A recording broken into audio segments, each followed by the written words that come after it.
गुरु ब्रह्मा गुरु विष्णु गुरुदेवो महेश्वर गुरुर्साक्षात् परब्रह्म तस्मै श्री गुरुवे नमः। त्वमेव माता च पिता त्वमेव बन्धुश्च सखा त्वमेव विद्या द्रविणं त्वमेव सर्वं मम देव जे उत्पत्ति स्थिति लय करे वेदो स्तुति उच्चरे जेनारोम सुछिद्रमा अणुसमा ब्रह्मांड कोटि फरे माया काळ रवि शशि सुरगणो आज्ञा न लोपे क्षण एवा अक्षरधामना अधिपति श्री स्वामी नारायण जेनी अमृतवाणी तो बहिरहि साक्षात् महिमा रूपे जेनी ब्राह्मी स्थिति अहोलिन करे सुभव्य अक्षर पदे शरणागत निज अल्प जीव सहुना श्रेयार्थ तत्पर रहे काका स्नेहल सिंधु दिव्य विभुने हय्यूं तो वंदन करे। सजानंद स्वामी महाराजनी जय जय जय। आज के आनंद की जय जय जय। सद्गुरुदेव की जय जय जय। गुरुहरि काकाजी महाराज, गुरुहरि पप्पाजी महाराज, बंधु बेलड़ी शताब्दी पर्व महोत्सव जय जय जय। प्रगट ब्रह्म स्वरूप हरिप्रसाद स्वामी महाराजनी जय जय जय। प्रगट ब्रह्म स्वरूप जसभाई साहेबनी जय जय जय। सर्वे गुणातीत स्वरूपोनी जय जय जय। આજે સરસ અમારા ઉમેદભાઈ ને વિઠ્ઠલભાઈ ને એમનું આખું કુટુંબ બધું આજે સરસ મહાપૂજા નિમિત્તે એ બધા આવ્યા અને તમારા મિત્રોને બધાને બી સાથે લાવ્યા એટલે આજે સરસ દિવસ આપણા માટે યાદગીરીનો દિવસ થઈ ગયો. આપણને કાયમ માટે આ પ્રસંગ યાદ રહેશે કે આવી સરસ અહીં મહાપૂજા થઈ હતી. મહાપૂજાની અંદર ભગવાન અને ભગવાનના ભક્તો એ બેવની પૂજા થાય. આપણે ત્યાં પૂજા કથા એવા બધા પ્રસંગો આપણે જોયેલા છે. કથા એટલે સત્યનારાયણની ભગવાનની કથા હોય કે બીજી કોઈ કથા હોય. પૂજા એટલે કોઈ જગ્યાએ પૂજામાં આપણે ગયા હોઈએ તો એને ભગવાનની પૂજા કરીએ છીએ એટલે પૂજા કહેવાય. પણ મહાપૂજા એટલે ભગવાન અને એના ભક્તો બેવની પૂજા કરીએ એને મહાપૂજા કહેવાય. અને આ મહાપૂજા ઘણા વર્ષોથી આપણા સત્સંગમાં ચાલતી આવે છે. સ્વામિનારાયણ ભગવાન જ્યારે સ્વધામ પધાર્યા ત્યાર પછી અમુક હરિભક્તોને મનમાં ખૂબ અઘરું પડતું. સ્વામિનારાયણ ભગવાનની ગેરહાજરી હતી એટલે એવા હરિભક્તોને અંદરથી આનંદ આવે, અંદરથી એમનું દુઃખ ચાલ્યું જાય એટલા માટે ગોપાળાનંદ સ્વામીએ સ્વામિનારાયણ ભગવાનના જે શિષ્ય હતા એ ગોપાળાનંદ સ્વામીએ પહેલી મહાપૂજા શરૂ કરાવડાવેલી. પછી થોડા વર્ષો પછી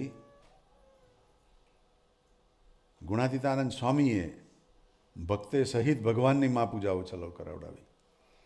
એને મહાપૂજા કહેવામાં આવી.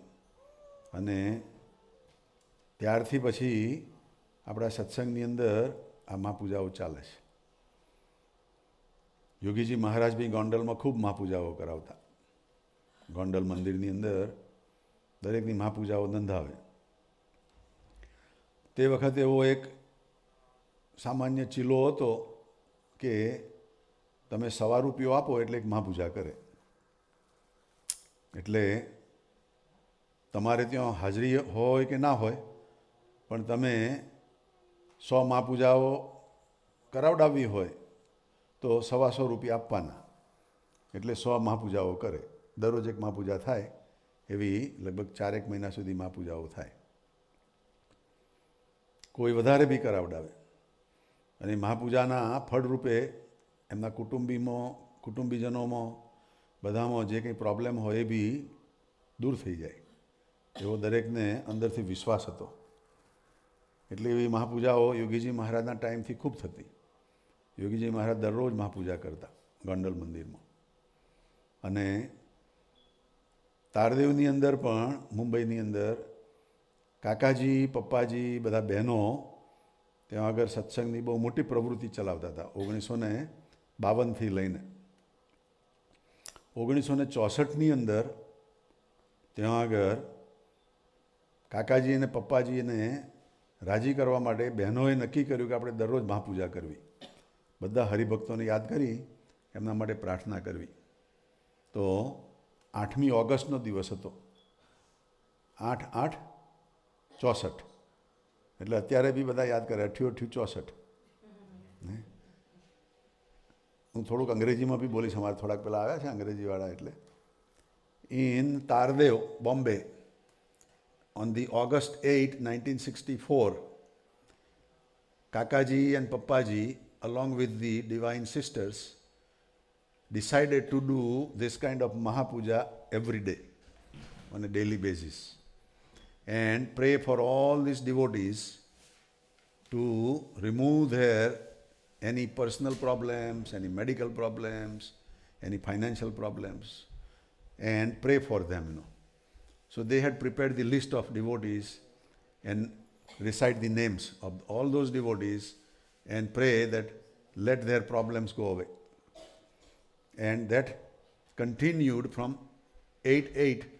8 times 8 is equal to 64. So 8 August, which is 8/8/1964. So it had last year 50 years.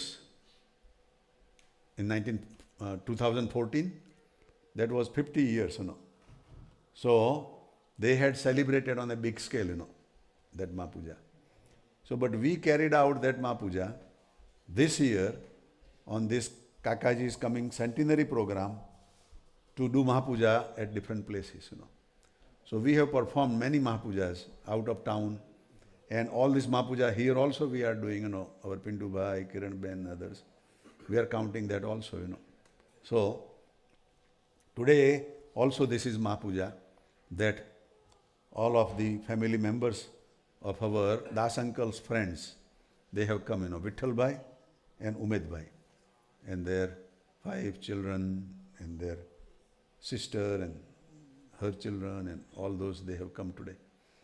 Today, our Vibhaben had arranged, અમારા વિભાબેને ગોઠવ્યું હતું, એમણે મહાપૂજાનો લાભ લેવાનું ગોઠવ્યું હતું. પણ આજે અમારા વિભાબેને તમને પહેલો લાભ આપ્યો કે તમે આજે મહાપૂજામાં બેસજો અને બધાને લાડવા જમાડજો. ને અહીં વિભાબેનને બી આવજો, ચેર ખાલી છે જો. અમારા વિઠ્ઠલભાઈનું ઉદાર દિલ છે. હે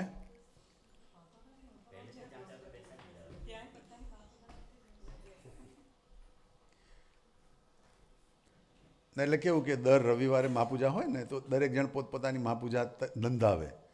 હવે જ્યારે ખાલી હોય ત્યારે મારા વિભાબેન કંઈક મારું નામ લખી દેવું, કોઈ ના હોય ત્યારે હું છું કહેશ, ફિલ અપ ધી ગેપ. તો એમણે નોંધાવ્યું હતું અને સરસ કંઈક સેન્ડવિચ લાવવાના હતા, એવું કંઈક હતું, સબવે સેન્ડવિચ લાવવાના હતા. પણ એને બદલે આ તો ફૂલ ડિનર આવી ગયું, ફૂલ લંચ આવી ગયું, અમારા લાડવા બધું છે. અને પેલી મોટી મોટી બાલટીઓ જોઈને તો મને બી લાગી ગયું કે આ તો એક અઠવાડિયાનું અહીં થઈ ગયું. They have brought so much food, that we will have to eat and take home.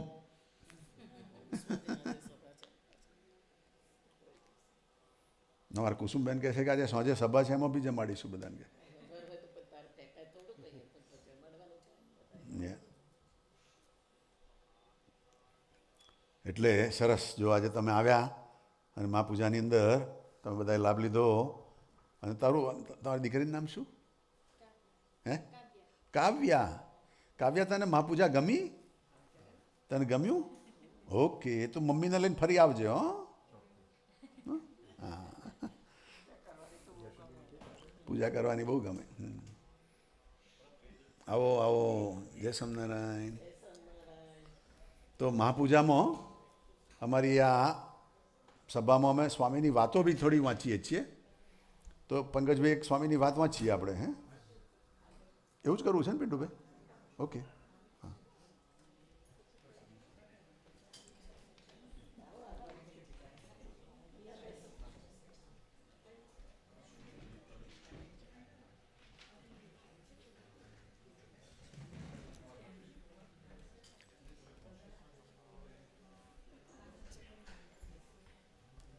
તરુબેન